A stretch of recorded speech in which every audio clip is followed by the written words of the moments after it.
Aloha, ukulele friends. This is Neal Chin here, and welcome back to another lesson here at 4 Strings at a Time.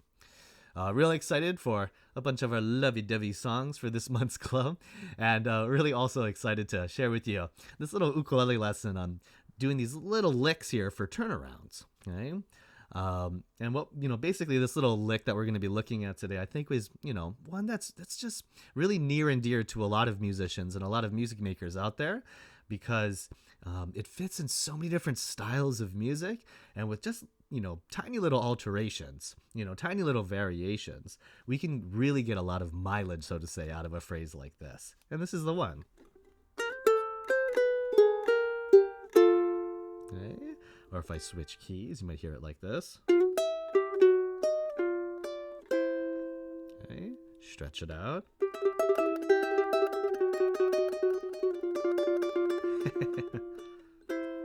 So, without further ado, let's go ahead and take a look. All right, so what we're going to go ahead and do for our lesson here is we're going to break it down into two parts. Okay, we're first going to look at the fingering, just to, get a kind of a physical understanding of what the phrase is doing. And then what we'll do is we'll take just a little bit of a closer look at it to take this phrase and be able to move it through different keys. Sometimes, of course, we'll be playing songs in the key of F. Sometimes we'll be playing songs in the key of C or G. And, just by doing a little bit of wiggling, so to say, on some of these melodies and licks, we can really move them or transpose them to different keys. So let's go ahead and take a look, okay? Now, what we'll start off with today is we'll be navigating the key of F major, okay? So what we'll actually do is we'll start off by holding our good old F chord, okay? Now, for this lick here, what we're going to need to do is we're going to be using a technique called double stops, which just effectively means that we're using 2 strings at a time. And there's lots of different ways that we can kind of pair up our strings, okay? But for us today, for this lick, what we're going to be doing is we're either going to be using the quote-unquote odd strings or even strings. So here, by holding F, what I'm going to do is I'm going to place my thumb on the 4th string, the G string, and my index over here on the 2nd string or the E string, okay? Now, what's great about this is that, as you can see on your left hand too, that's the 2 notes that you're holding down for your F chord, right? Your index finger's on that 2nd string, and then your middle's on the G. So what you can even do to kind of just set up our positions is go ahead. Actually, let's listen to it. Give it a little pick. Okay, just a little pinch with the fingers. Of course, if you're using your nails, that's always good. But of course, anything works, right? So if you're using the flat or the fleshy part of your fingers, that also is nice too. Okay. Now we can pick them in unison like this, or of course we can separate them. And this is where, just on a little side note, our first digression for the day. Depending on if you're at a high G or low G, these intervals between these 2 notes will be different. And so they'll sound and feel a little bit different. And I tell you, I'll put a pin in that thought and come back to it later, because that's going to be really helpful for us when we start to move between keys. Okay? But as we look through the positions themselves, again, this is where we're going to start off. It looks like an F major chord. Okay? Now, as we go over to the next position of this lick, what I'm going to have everybody do is, if you watch my middle finger here, I'm going to keep that on the string, and I'm going to slide it up 1 fret to the right. And you can kind of see my hand is already kind of shifting into position because it wants to be comfortable to bring the ring finger down to the 2nd string and on the 3rd fret, so on the same fret. Okay. I want to pause here because some of you folks might recognize this. It kind of looks like how you would make a D7 chord, right? If we were strumming, okay?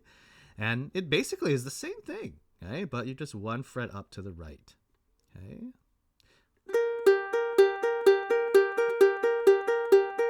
Or together. Okay? And this will be the 2nd position, okay?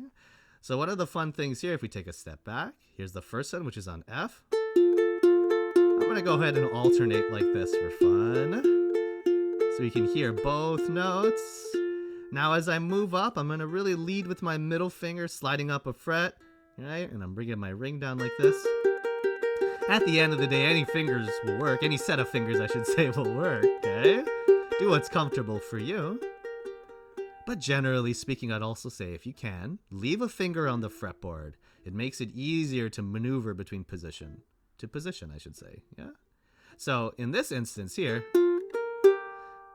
we're going to move on now to the third position and final position of our lick here. And all you're going to do is you're going to take both of those fingers, same thing, and you're going to slide them up 2 frets to the right. Okay. Now, in this case, we're going to be on the 5th fret. Oops. But if you kind of alternate like that, or you can pick them in unison. These effectively are the 3 spots we're going to be working through. You have the first one, which is F. Then we have a D7-ish looking shape where I'm sliding up to the 3rd fret. Please take your time, of course. And then I'm going to go up to the 5th fret. And hey, while we're up here, let's go backwards. So we have here, and we move it down to the 3rd fret. And we go back home to what looks like F. Okay. And those effectively are the 3 positions we're going to be working through. Now, the idea here, what I would even do to start you off is maybe pause the video and just practice. Just like that. Just getting comfortable, so to say. I like to think about it as, setting up the post, so to say, in your fence, okay, before we put the chain link up, yeah? Okay? Just to really know exactly where we're, setting up, so to say, foundation for harmony, and it's actually going to help us with rhythm, too. Listen to those 2 notes blend with each other as well. They share a very special relationship. Okay? Now, the idea here is that with our F chord being the, a home base, if you will, right? We're in the key of F. What we're going to do is that every time we play this lick or some variation of it, every time that you come back here to this F chord or this position, this is when the phrase will end. Okay? So, because it creates that resolution, I should say, okay? And, very strongly, I might add, okay? When you maneuver through the other 2 notes or the other 2 positions, okay, you can really have a lot of flexibility in it, okay? So, for example, let's say we're playing a lovely vamp with F and C7.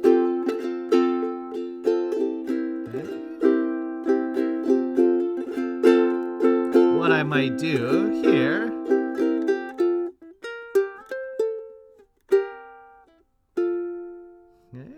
even there, just kind of throw in some notes to the wind. I'm moving up, all right, just like starting a sentence and then putting a period at the end of that sentence there to add resolution. Okay, now we can do, you can even start from the top. Okay, the world is your oyster.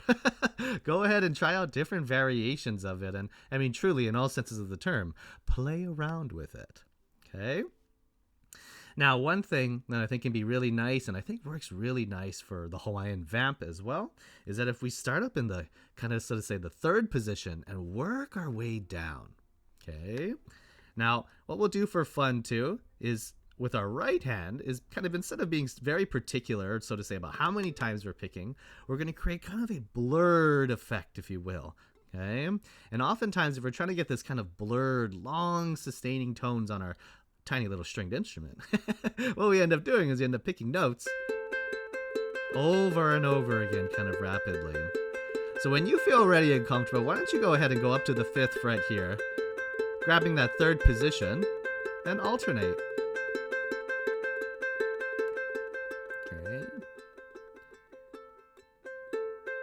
When you feel ready, go ahead and move it down to the 3rd fret, our 2nd position.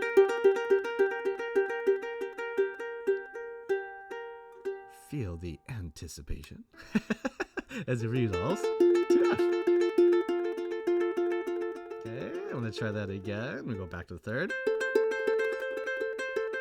Move it down. And resolution on the F. Hey, if you want to get fancy, you can go walk it in between. Oh no, I'm between positions 2 and 3, which creates a lot of tension. But we can resolve it by going back to one of our big fence posts. And of course, even more so, F.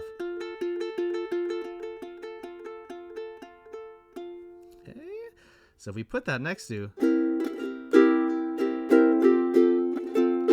3, 4, 1, 2, 3, 4, 3.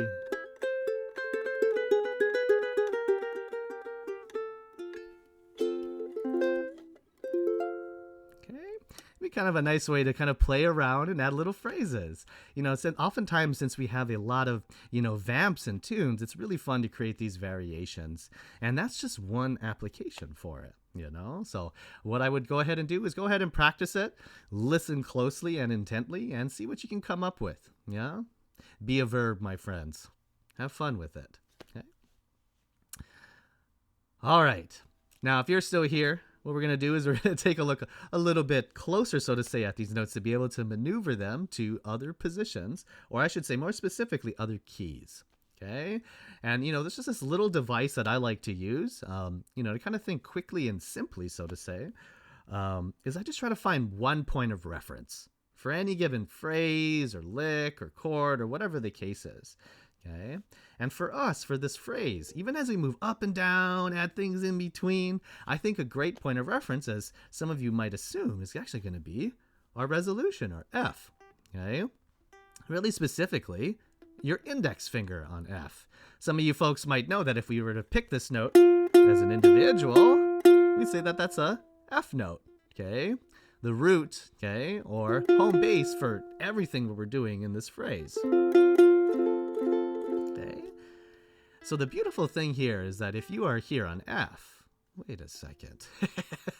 If I can find, let's say I want to move to the key of G, okay, a G note that can exist on the string, which is conveniently right here, what I can then do is just play the relationships. Okay? Oh my goodness, so much of that for life and music, right? Understanding relationships here, okay? Because what we can do is we can see the pattern. Look at this F-looking shape, but now I'm on the 3rd fret. Which relationship-wise, you see how I do that little scooch and I make that big hop. Now, all of a sudden, I'm in the key of F. I'm in the key of G. I was in the key of F, and now I'm in the key of G. And we can add all the same stuff.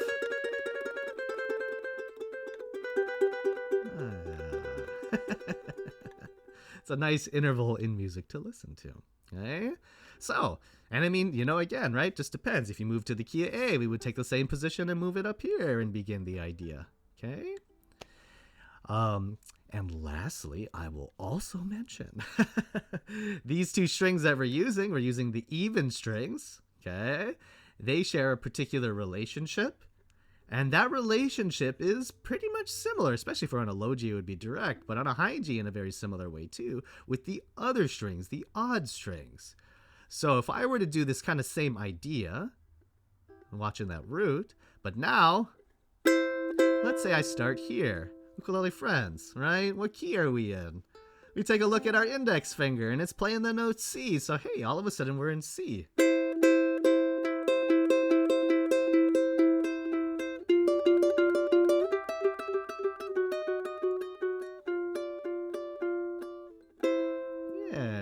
The notes are a little wider apart because of this lower note, okay? And it has a little bit of a different effect.